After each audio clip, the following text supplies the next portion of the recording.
Welcome back to the Algebraic Graph Theory Seminar. This week, our speaker is Chris Godsil, and he'll be talking about uniform mixing. Thanks, Sabrina. I'm here in my as substitute teacher again, which is a sign of desperation. And so I thought I'd talk about uniform mixing on quantum walks. And so the basic setup is we have a quantum walk is given by a family of unitary matrices. And so they're always given as exponential of ITH, where H is a Hermitian matrix, often called the Hamiltonian. Now, the choices for H, common choices for H would be adjacency matrix. Okay, that's a common choice. But what we're doing today, I'm going to mention the case where H is equal to minus I times S, where S is real and skew symmetric. And another case which is relevant today is where the entries of H are in through to unity, but it's still Hermitian in all these cases. So now you could also say, what about Laplacians, things like this? Well, the graphs we're going to talk about are going to be regular, in which case there's no difference really between the Laplacian and adjacency matrix. So this is here are our transition matrices, okay, and I've given you some examples, and we'll go on from there. Now, the quantum walk that involves an initial state, and I like to represent my states by density matrices. So these are positive semi-definite matrices with trace equal to 1. And if you make that assumption and you've got the transition matrices as I just gave you, then the state at time t is given by this. So the state at time t is similar, unitarily similar to the original state. So it's still a density matrix instead of a trace 1. Now, again, we have choices of initial states, and the most common one would be to take, well, I'm going to back up a little bit. There are two important divisions. The state could be real, by which I mean each entry of the density matrix is real, or each entry could be algebraic. And there's a third case of so-called pure states, where D is a rank 1 matrix, and in which case it's necessarily got the form ZZ starred for a unit vector. So these are possible states. Now, this state here, E sub U is the standard basis vector support on the vertex U. And so this is a diagonal matrix with exactly 1, 1 on the diagonal in position U. And I'll call this a vertex state. And so this is real, it's algebraic, and it's pure, so it's got them all. Okay, and this is certainly the most common, but sometimes it's useful to consider the alternatives, as we'll see. So, example, here's the complete graph on 2 vertices. We'll use the adjacency matrix, the Hamiltonian, and we'll take the initial state to be this. So you can think of this as being a quantum walk starting at the first vertex of K2. Then you can work out quite quickly that U of t is given by this matrix, which, if you check, is emission. It's also symmetric because the adjacency matrix is symmetric. That's not going to matter too much now. And with that UT as defined and D as defined, we discover that DT has this form. Okay, so, well, it doesn't tell you much, but let's look what happens at particular times. At time pi, we just get 1, 0, 0, 1. And so, actually, do I get a... No, sine pi is 0, isn't it? That should be a 0. I'm really losing it.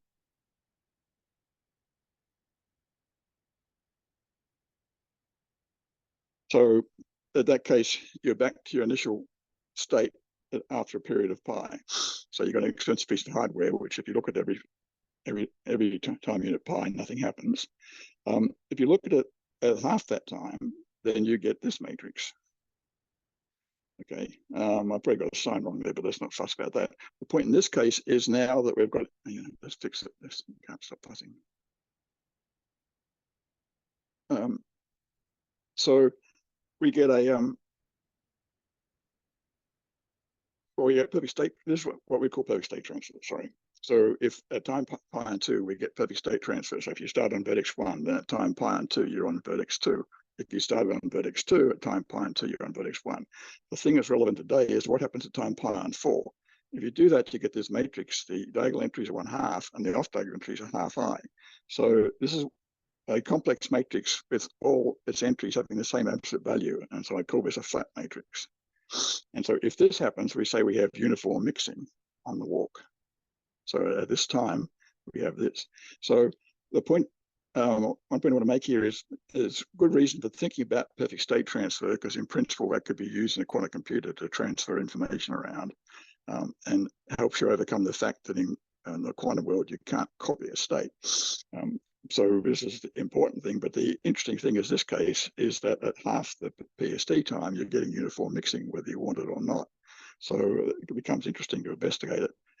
The other reason we'll see is if you do get uniform mixing, the matrix at U of t at time t at that time will be a flat unitary matrix, otherwise known as a complex Hadamard matrix. And so this is it gives you a construction of certain complex Hadamard matrices. So we're interested in these things for a couple of reasons. One, as I said, that they think in some cases they're connected to perfect state transfer, and they give rise to complex Hadamard matrices. Now, I'm not saying that in all cases where you have perfect state transfer, you get uniform mixing, but you do in K2, and it follows that you do in the hypercube, for example. So there are infinitely many examples. So, so two definitions. We say we have local uniform mixing from a state D if there's a time t such that the diagonal of the state at that time t is constant, all terms are equal. Now, if the initial state is a vertex state, then DUT has got this form. So this is vector, column vector times a row vector. And so if you think about it for a bit, you'll see that this density matrix has constant diagonal if and only if the vector UT applied to U is flat. In other words, if the U column of UT is flat. So that's local uniform mixing when one column is flat. Now there's a more specific term called uniform mixing, where U of t has all its columns. U of t itself is flat. And in that case, we just say we have uniform mixing, or sometimes it's instantaneous uniform mixing, but instantaneous is too long and I can't spell it. So we're just going to call it uniform mixing today. So there's two cases essentially. We've got our transit. Well, in terms of the transition matrix, we have local uniform mixing if the column of U of t, the transition matrix, is flat. We have uniform mixing if all columns are flat at that time. The questions about uniform mixing started in this paper by Marty and friends. So it's going back 20 years now, I guess. And okay, so local uniform mixing and uniform mixing. The other comment I'll make is if the graph is vertex transitive, or slightly Wiki conditions hold, then and local uniform mixing is equivalent to uniform mixing. Okay, and in most of the graphs we'll be looking at today will be vertex transitive. So often the two are equivalent. Now, so there are two basic questions at this point. The first question is which graphs submit uniform mixing or local uniform mixing? Now, I'll give you a list of the known examples shortly. It's not that extensive. Okay, there's a more modest question. If I give you some graph, can you decide whether it emits local uniform mixing or uniform mixing? Now, the answer to that, I don't know how to do that in general. I will be talking about one interesting case where we can do it, but in general, we can't do it. Now, the comparison is with perfect state transfer. We have an explicit characterization. We can compute in polynomial time whether a graph admits perfect state transfer from some vertex. Now, this is useful for us because it means if we're looking for examples of perfect state transfer, we can actually go and search for these things on a computer, and then we can start looking for patterns and get a better understanding. But we haven't been able to do that for uniform mixing because we don't have a characterization. I'll say a bit more about that as we go on. Now, so what I got on this frame here is essentially a list of the known examples of families of graphs with uniform mixing. So K2, which we've already proved, K3, and K4. The Hamming graphs,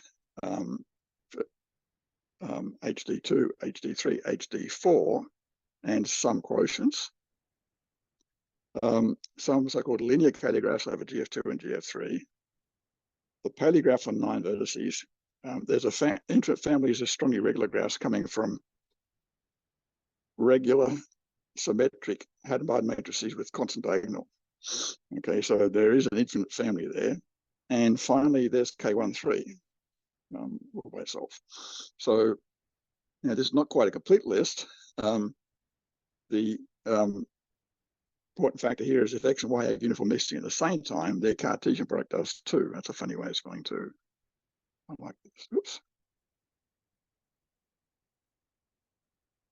And so, for example, the 4 cycle, which is the Cartesian square of K2, has uniform mixing. Okay, and so in particular, the Cartesian powers of this guy admit uniform mixing. And there's another result here, which is mildly interesting. If the direct product K2 with Y has uniform mixing, then Y does. And so sometimes this can be useful. If you know that Y doesn't have uniform mixing, then this doesn't. But we'll come, don't need that. Now, okay, so I've given you a list here of families of graphs with uniform mixing. And in the first 4 cases, you see we're dealing with 2, 3, and 4. What about 5 or 6 or bigger things? The answer is you can't go. The other thing I should say is these results are work of a lot of people. Zhan and Chan, Mullin, and Hermitian. And so I won't be giving citations, but these are practically everybody that's worked on this stuff at this point. So what if Kn and n is greater than n's at least 5? Then you do not get uniform mixing. Now, this is a little bizarre because you'd think if you were going to get uniform mixing on anything, it would be a complete graph. In fact, more or less the opposite occurs. What happens in a large complete graph is you start your corner walk on the ith vertex and you measure any time, and with high probability you're on that ith vertex. And this is sometimes stated as saying that the complete graphs are sedentary. The cycles of even length, so greater than 4, do not have uniform mixing. Okay, so you've got C3 and C4, but nothing beyond, no even cycle beyond that. The prime cycles, where prime greater than 5, do not have uniform mixing. I'll say a bit more about this later, but this is technically quite complicated. Any strongly regular graph that wasn't in the list above does not have uniform mixing. The Hamming graphs over an alphabet of D symbols with at least 5 symbols do not have uniform mixing. That's due to eta. And Xiao has proved that linear K graphs over ZQ, Q greater than 5, do not have uniform mixing. So the point is that that list of examples I gave you, there's a sequence here, but it stops at 2 or 3 or 4. And it's possible this is because as once you go past 4, the eigenvalues start getting more complex, but I don't really know. And Peterson and Julian Sortsky have proved that a K-graph for an X special P group does not emit uniform mixing. Now, I won't go into the definition of X special P groups, but in some sense, these are P groups that are trying as hard as they can to be abelian, and they don't have uniform mixing. Okay, so that's a surprising result. Now, if you can't get uniform mixing, it's natural to say, well, can I get some approximations to it? And the obvious one is usually called epsilon uniform mixing. So the assumption is that for each positive epsilon, there's a time such that the U of t lies within epsilon of a flat matrix. Okay, so you can get as close to flat as you want. Natalie Mullin proved if P is prime and P is at least 5, then the prime cycles admit epsilon uniform mixing. But this is worth thinking about a little bit. You look at the 5 cycle, it does not admit uniform mixing, but it does admit epsilon uniform mixing.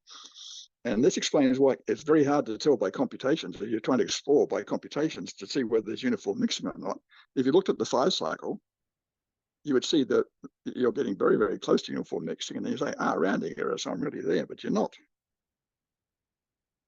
Okay. As I said, again, this is quite a technical result, but it's easily stated.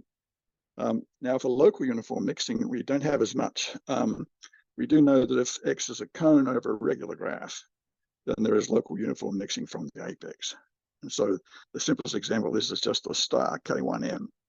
So that always emits local uniform mixing from the central vertex. As Harmony noticed, the star K13 emits uniform mixing, so it emits local uniform mixing from each vertex. Okay, but that's not the case for stars in general. Another variant you might try is say, well, what happens on the average? So if you're running a classical quantum walk on a connected aperiodic graph that settles down to a steady state, nothing like that happens with quantum walks. They can be periodic, or if they're not periodic, they're approximately periodic in the sense that if you have a quantum walk and it visits a certain state at some time t, it will get within a epsilon of that state infinitely often, so that they're trying very hard to be periodic. Now, one way of approaching this is to think about averages. And so we define the mixing matrix of a continuous quantum walk just to be the matrix we get from U of t by taking the square of the absolute value of each entry. And if U of t is flat, then this mixing matrix is just 1 on n times j. And so the average mixing matrix of continuous walk is defined by this. Okay. Now this is calculus, and we'd rather work with linear algebra. If the matrix A has spectral decomposition, as shown, so these are the eigenvalues, and these are the projections on the eigenspaces, then you can show that m hat is equal to the sum of the show squares of the projections on the idempotence. So this is the average mixing matrix. It's not immediately obvious, but this is a rational matrix, and so it's an interesting invariant of the graph. And I proved that if the average mixing matrix is equal to 1 n times j, then the graph has at most 2 vertices. So average mixing is not going to save us. Another comment I should make is that suppose we're dealing with a Caddy graph for an abelian group G. Then the comment is that if U of t is flat, all its entries are the same absolute value, then it's a flat unity matrix. Now, Ada and I will call these type 2 matrices, okay? But they're also, as Chow noticed, that these matrices correspond to what are called bent functions in the cryptography literature. And there are many constructions of bent functions. And so in some cases, this can be used to give us examples, leads to examples of uniform mixing. I'm not going to say too much about that, but it's still significant that if we have uniform mixing on a Caddy graph for an abelian group, then we're constructing bent functions and or equivalently type 2 flat unitary matrices sitting in the association scheme of the group. And this is a topic of some interest, but no, we haven't done much with it yet. Okay, so I've told you about uniform mixing, and I've told you what we have and what we don't have, some of the questions related. So now I want to go on, go further.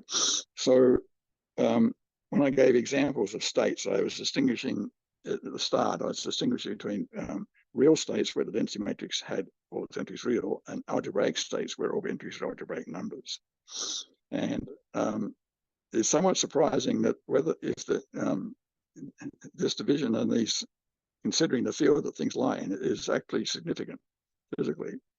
So just in case there's somebody here that's forgotten what state transfer is, we're going to have 2 densities, D1 and D2. And so at time, if we have our quantum walk, then at time t, D1 becomes D1t, and so we're assuming that's equal to D2. In that case, we say we have state transfer from D1 to D2. I'll type that there. Okay. Now, if the adjacency matrix, which I'm using Hamiltonian at this point, has spectral decomposition as shown, eigenvalue projections, then the transition matrix has this as a spectral decomposition. And so you get a formula for D1t. Now it's a bit of a mess. You've got EDIT, eigenvalue difference, EDR, D1 ES. But the thing about this is, okay, we're assuming the adjacency, we're using the adjacency matrix Hamiltonian. So the eigenvalues are real and the idempotents are real. Okay. And we're assuming that D1 is real, it can be a vertex state.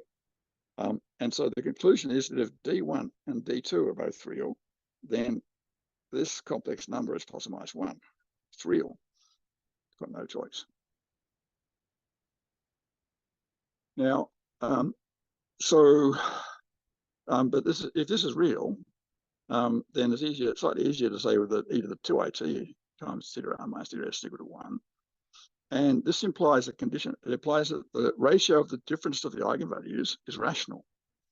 Now, I'm fudging over a few details here which won't matter so long as we're dealing with vertex transitive graphs. So you can think of this as being true for all eigenvalues R and S.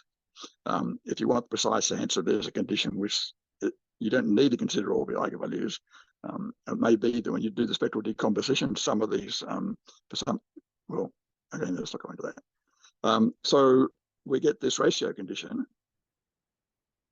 So if we have transfer from one real state to another, we have the ratio condition. Now, if we have perfect state transfer from a vertex, from state D1, or a vertex state DU to a vertex state DV at time t, then at time 2t we get transfer from DU back to DU, and so DU is real. So and from that we deduce that the walk is periodic, or more precisely the vertex is periodic. So and this is what I'm saying here. So that but the crucial thing then is if we're getting transfer from one real state to another, and it doesn't have to be a vertex state, then this condition holds. Now, from this, if the ratio condition holds, we deduce that there are integers a, b1 through bk, and a square for integer delta, such that the eigenvalue support. So this can be all the eigenvalues graph of the form a plus bi root delta over 2. So they all lie in a quadratic extension of the rationals. Now, most graphs, the characteristic polynomial is irreducible. Okay, so the eigenvalues of a graph are always algebraic integers because they're the roots of a monic polynomial with integer coefficients. But the point is they tend to be algebraic integers of high degree. What we're saying is if we get transfer between real states, then the eigenvalues we care about actually have low degree, which is a surprise. Okay, now, what about algebraic states? Well, we can do something similar. Actually, might usually go back to the this expression. If just replace real by algebraic again. So I'm taking my Hamiltonian, think of the adjacency matrix for now, and so the idempotents, the R and the S, the entries are algebraic numbers. We're assuming D1 is algebraic. We're assuming this is algebraic. Now, if we multiply this on the left by E sub K, on the right by E sub L, then we get only one term survives, E sub something times E sub K D1 E sub L. So the conclusion is that if this is algebraic and this is algebraic, then this must be algebraic. Okay, so before we're dealing with reals, we say if we had transfer between real states, then the eigenvalues, then this edit theta r minus theta s must be real. Now we're deducing this algebraic. Well, the trick is to observe that you can write these expressions edit eigenvalue difference in this form. Now, the reason this matters is because now we can apply the Gelfand-Schneider theorem. It says that if x and y are non-zero complex numbers and x is irrational, then one of these three numbers is transcendental. So another way of looking at this is saying that if x and e to the y are algebraic, then e to the yx is transcendental. And so we can think of we can apply that to this, and so we deduce that the if H D1 Hamiltonian D1 and D2 are algebraic, then the ratio condition holds on the eigenvalue support. And so we get the same restriction on the eigenvalues. Okay, so and so in this case, we're using a predicate camera. We're using Gelfand-Schneider to get our result. The trick of using Gelfand-Schneider was first pointed out by Elizabeth Lin, who's working with Tino and others as a URA. Okay, so if we get transfer between real states or between algebraic states, modulo some weird words, we're deducing that the eigenvalues that show up in our formulas will be satisfy the ratio condition. And that leads to the fact that they're going to be at worst at worst a quadratic extension of the rationals. Now, I'm going to change gears now and think about oriented graphs. Now, so I'm going to use the instead of just using the adjacency matrix to graph my Hamiltonian, I'm going to do something with oriented graphs. Now, it'd be perfectly reasonable to ask why should I do this? The first comment is there's no real harm in doing it. We can do it. Everything works much the same as before, so it's possible. We'll also see from this approach we can deal with bipartite graphs, and certainly walks on bipartite graphs are interesting. And so, and we'll see that some special things happen. So we're looking at the oriented graphs because they, certain sense, generalize bipartite graphs, and the theory works for bipartite graphs and oriented graphs all in the same way. So if we start with an oriented graph, so that's a graph where each pair of vertices is joined by at most one arc. So you might have an arc. If you have an arc AB, you do not have the arc BA. And you can represent that by a matrix. Now you can just take the adjacency matrix, but we'll take the, in a sense, the adjacency matrix minus this transpose. So we're going to arrange if there's an arc from A to B, we'll put in a 1 and we'll put in a -1 in the BA position. So we get a skew symmetric matrix. Now, skew symmetric matrix is not emission, so I can't use this Hamiltonian, but all I need to do is to multiply by I, or I'm going to use -I for technical reasons, don't matter. And so I times S is emission, and so it's -I times S. So I can use that as the Hamiltonian in a quantum walk. Okay, the physicists can't complain about this. It's perfectly valid. The interesting thing, important thing here is that we're looking at U of T. I should have an I in there. This is terrible. This is why I use -1 anyway. That U of T is actually equal to X of TS. Now, the thing to notice here, is that this is a real matrix. Now, the left-hand side is still unitary, and so the technical term for a real unitary matrix is an orthogonal matrix, but it's a real matrix. And so we're working over the reals. Okay, so that will play a role as we go on. So if we're working with oriented graphs and we use the skew adjacency matrix, then our transition matrices are orthogonal matrices, real orthogonal matrices. And the other thing is a little bit background about skew symmetric matrices. If we have a skew symmetric matrix, its eigenvalues are purely complex and they're symmetric about their origin. So they sum to 0, for example. But so that's a little bit of background. That's a really easy exercise. Now, I indicated there was a connection between bipartite walks on bipartite graphs and oriented graphs, and so this is the proof of that. So if we assume X is bipartite, then the adjacency matrix can be written as shown here. Okay, that's standard. And the claim I make is that if I take this times this times this, I get then this is X of ITA. So in other words, X of TS is unitarily similar to X of ITA. Now, this is a complex matrix in general. This is a real matrix. Okay, and so this is telling you something about the entries of this matrix. It's saying that the off-diagonal blocks the diagonal blocks are going to be real, but we don't need to go there. So the point is that any question we ask about a quantum walk is a question about U of T, and so we can, if we don't want to work with X of ITA, we can work with X of TS. I mean, this gives us the advantage of working over the reals. Okay, now what this is showing here is that if we're looking at continuous walks on bipartite graphs, we can view them as continuous walks on an oriented graph. And so anything we prove about oriented graphs gives us a theorem about bipartite graphs. Okay, and so it's perfectly reasonable to consider oriented graphs, but we have an added reason. Now, I indicated before, I was saying that one of the basic questions here, one was which graphs admit uniform mixing. But the second one is a more innocent question. Here is a graph, does it admit uniform mixing? Now, in general, we don't know how to answer that question. We can do something when the graphs, cartographs for abelian groups or something close by. Okay, but in general, if you give me some irregular graph and say, well, K13 admits uniform mixing. Okay, so they're presumably there, and its Cartesian powers do too. So there are likely to be irregular graphs around them at uniform mixing, but we don't know. And the point is, if you come to me with a candidate, I don't really know how to test whether it's uniform mixing. Okay, but if the graph is bipartite, or more generally oriented, we can do something, and that's what this result here is doing.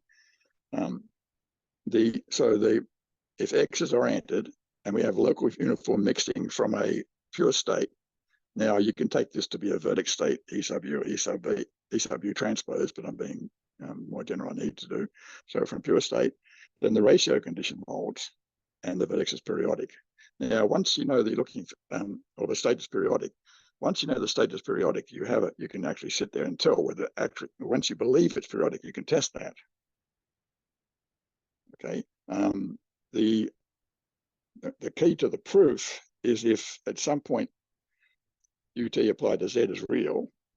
Now we're assuming at some point it is real for we're choosing Z to be real, and so this is real. If it's flat, a flat real vector that's got all those entries plus or minus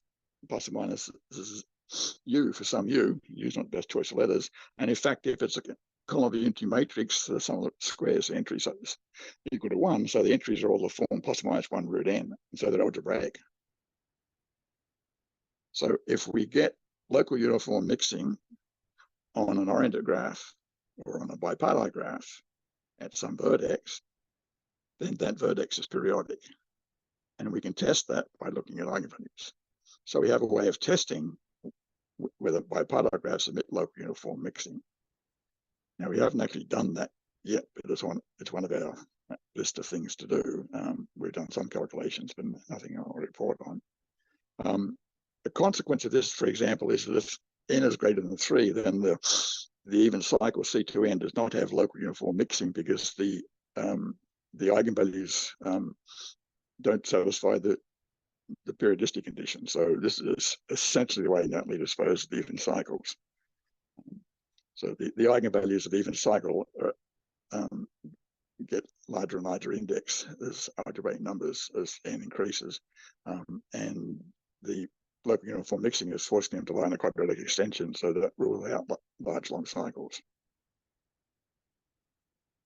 Okay, so we can identify whether a bipartite graph has local uniform mixing, and so therefore we can, with a little bit more effort, work out if it does have local uniform mixing. We can then test to see if it has uniform mixing. So that's a task to be done. I want to consider next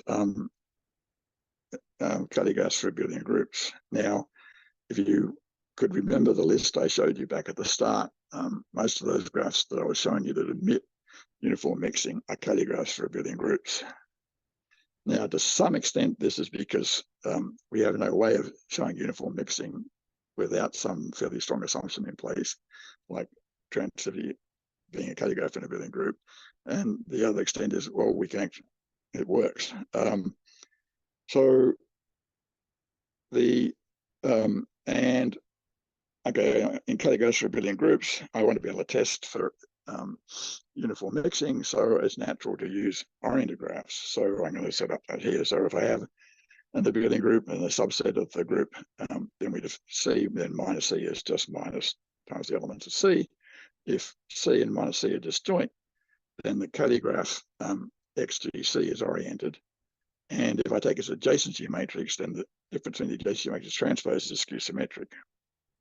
Okay, so we have the so for each so we can construct skew symmetric cartographs without any particular problem. Now, the number of skew symmetric graphs grows a lot faster than the number of graphs, which is a bad news when you want to start searching, but we'll leave that for now. The other thing, obvious, of course, is if a cartograph emits local uniform mixing relative to some vertex, then it emits uniform mixing. This actually, well, you can think it's like a line of proof, but the point is that any automorphism of the graph, any permutation matrix that commutes with the adjacency matrix must commute with the Hamiltonian.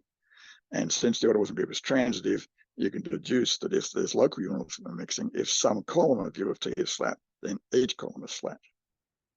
Okay. Now, so there's a time, if there's a local uniform mixing, there's a time t such that U of t is flat. If U of t is real, then it follows that square root n times U of t is a Hadamard matrix. And so that applies immediately that 4 divides n. And in this particular case, you can go further and actually show that n must be a perfect square. So we get a Hadamard matrix. So each time we get local uniform mixing using on an oriented Cody graph, we're going to construct a Hadamard matrix. And this seems quite interesting. I mean, so new families of Hadamard matrices are interesting. Now, a couple of special cases here.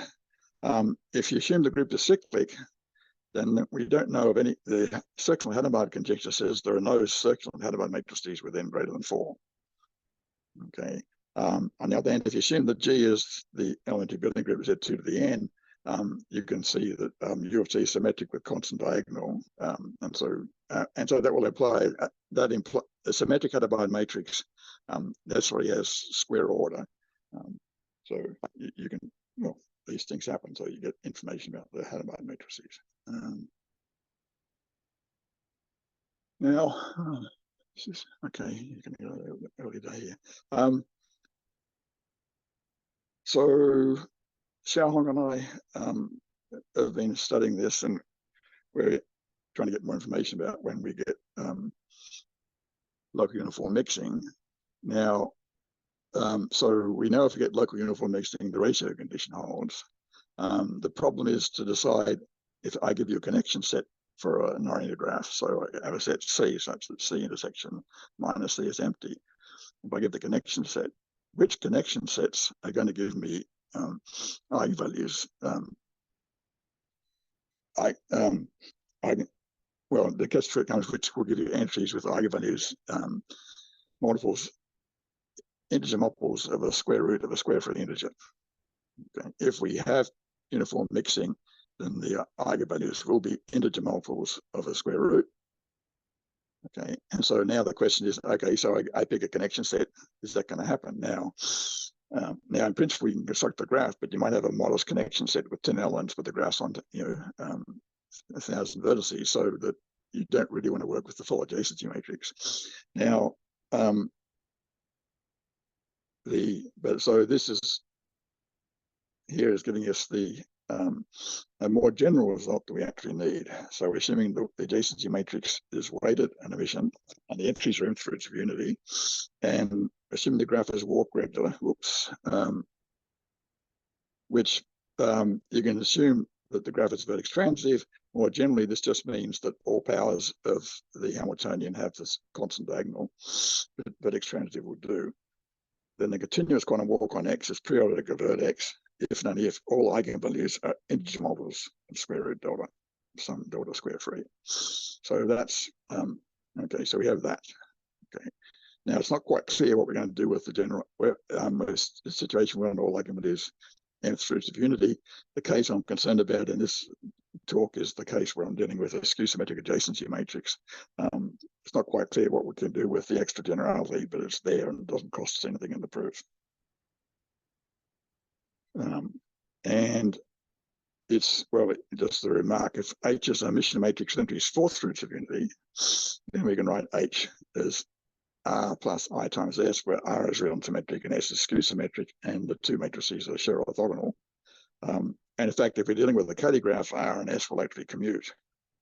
And so, again, it's not quite clear what we do with this generality. We're going to be concerned with the case where R is 0 and looking at things in this form. Now, so can we do that? Well, there's an old result, quite an old result due to Bridges and Mina that characterizes the Cody graphs for building groups with only integer eigenvalues. Okay. Now we want eigenvalues square roots of integers or integral square roots of integers, but the Bridges and Mina theorem says you take elements A and B of a group to be power equivalent if they generate the same cyclic subgroup.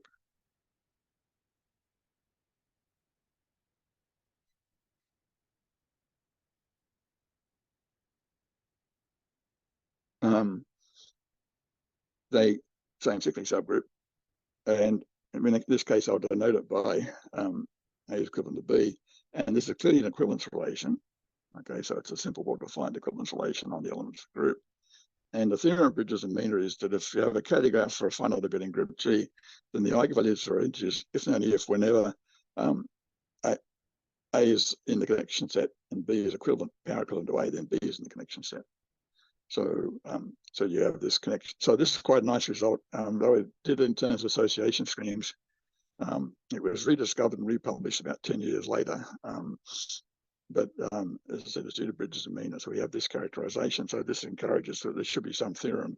And all I'm going to say here is that Xiaohong and I have derived the analogous result for orthogonal calligraphs where the eigenvalues are intervals of square root delta. I thought about copying the theorem in the draft of the paper and putting up just to scare the hell out of you, but it depends in a very technical way on the prime factorization of the exponent of the Abelian group to least integer m, such that the mth power of each element is the identity. And so, but there is a concrete characterization, and so we will be able to continue working on this. So to finish off, which are the words everybody wants to hear, let's just mention some open problems. The first one is which odd cycles, let's do it this way, which odd cycles limit uniform mixing? So C5 doesn't, C7 doesn't. Natalie Mullin was quite confident that C9 doesn't, and I put a fair bit of confidence in her conjectures. I know one person has had a serious attempt at C9, but nobody's returned with any to report. You could also consider C15. C9 is a square, C15 is square free. There might be a little difference, but we don't know. Okay, and so this is evidence of the state of the art. Not very satisfying evidence, but evidence it is.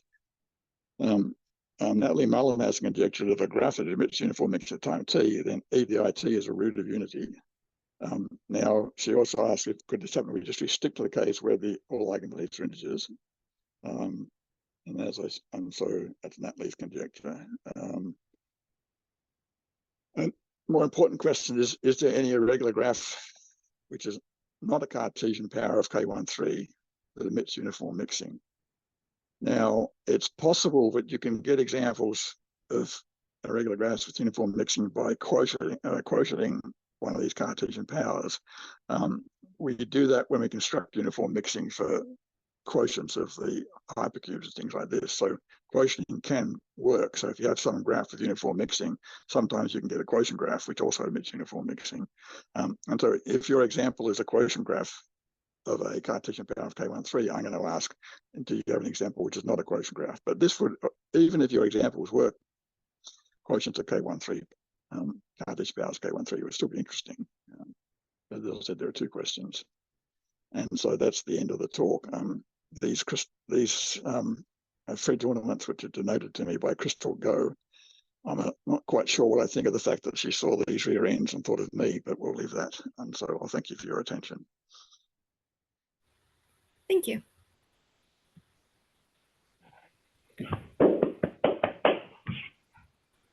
Are there any questions for Chris? I'll look at the chat now.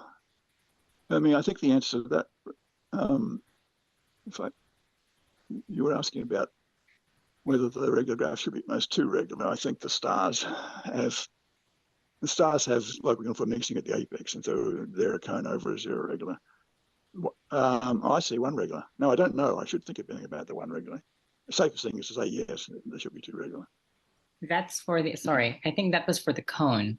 Because in your slide, it only says, and it didn't mention any regularity.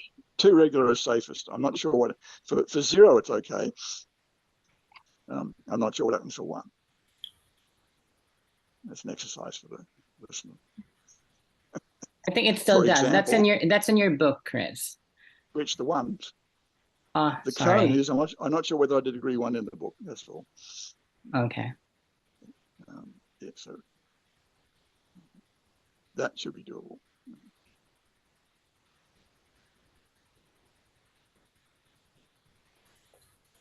So I have a question.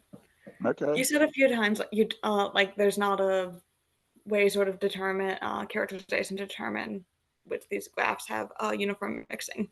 So where do the examples come from?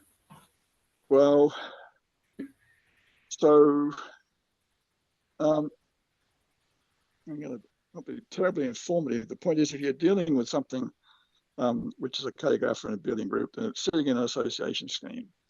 Okay, and so you've got some extra power there. And in fact, you've got a duality map as well.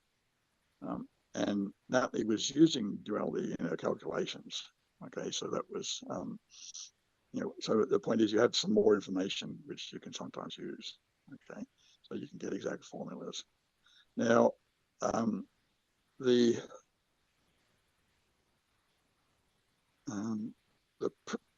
proof that the odd cycles don't have uniform mixing depends on some work by an analyst called Hagerup. Now, they call flat circular matrices cyclic. A flat n by n circulant they call, which is a unitary, they call that a cyclic n root. And so Hagerup has a proof that there are at most finitely many cyclic p roots for each prime p. Okay, now actually I never had the courage to go through his proof, but it is there. Okay, so we have that proof. Now from his proof, it follows by there's an argument in algebraic geometry that tells you that in that case, the entries of these cyclic p roots must be algebraic. And then we used that to show that you couldn't get discrete continuous uniform mixing on the continuous walk in that case. I'm going through this just to point out the efforts you might need to go through to do some of this. So you can do it, but there's it can be quite complicated. I mean, it's one of the few times I've had to deal with the result in algebraic geometry to prove something of interest.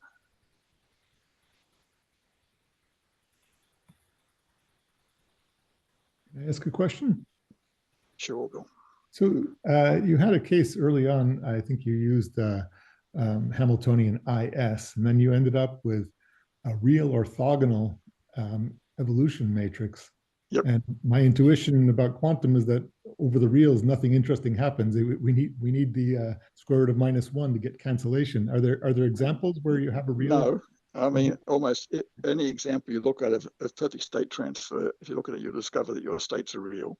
And so it's evolution matrix? And so the simplest statement is to say that all the weird quantum phenomena that occur will occur in this real case. Okay, you've got to remember it's still acting on a complex vector space. Okay, and so the axiom, quantum, or the axioms of quantum mechanics, whatever that means, the axioms of quantum mechanics tell you that the underlying state space is complex. But there's not a restriction on the transition matrix. And in fact, you can observe the weird phenomena, entanglement and all this, using orthogonal matrices. Thank you. Yeah, it's a little surprising, but I mean, it's, if you get perfect state transfer, you can get the entanglement. All these things will work just fine. Was that a question, Hermie? Indeed. Is there an example of a graph with at least 5 vertices, not vertex transitive, with uniform mixing?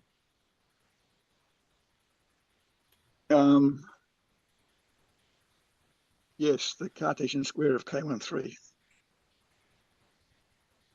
Yes, that's not Cartesian powers of K13. You didn't say that. Sorry. Actually, I'm not sure. Harmony and Ada are here. They should have a kick at that too. I don't. Right at this moment, I can't think of one. Okay, and I rather think we haven't come across one. Ada's shaking her head pretty strongly there. And she doesn't think there is one. So. Yeah. Actually, so recently I found examples of oriented graph that give uniform mixing, and they come up from Hadamard matrices. And there's a result by Hadi that says that you can build. These are called. There's this name to it. I think they're called skew bush type Hadamard matrices. And there's a result by Hadi saying that you can build from any Hadamard matrices to these skew bush type. So I would expect those to be not vertex transitive. But this is oriented graph. This is not undirected graph. Yeah, but it's a start. Yeah. Okay. Yeah. So I think the end. When I started, Sabrina comes to me on Wednesday and says, "Can you give a talk on Monday?" And then I spent the day deciding what to talk about. And I thought I'd talk about uniform mixing, but I hadn't realized just how much there was. There's I've got a nice big pile of papers, and so I just sort of forgotten how much there was. I mean, there's Natalie's thesis and Harmony's master's thesis, and Ada's got a bunch of papers, and it goes on and on. So I was having a little bit of trouble getting it all back into my head.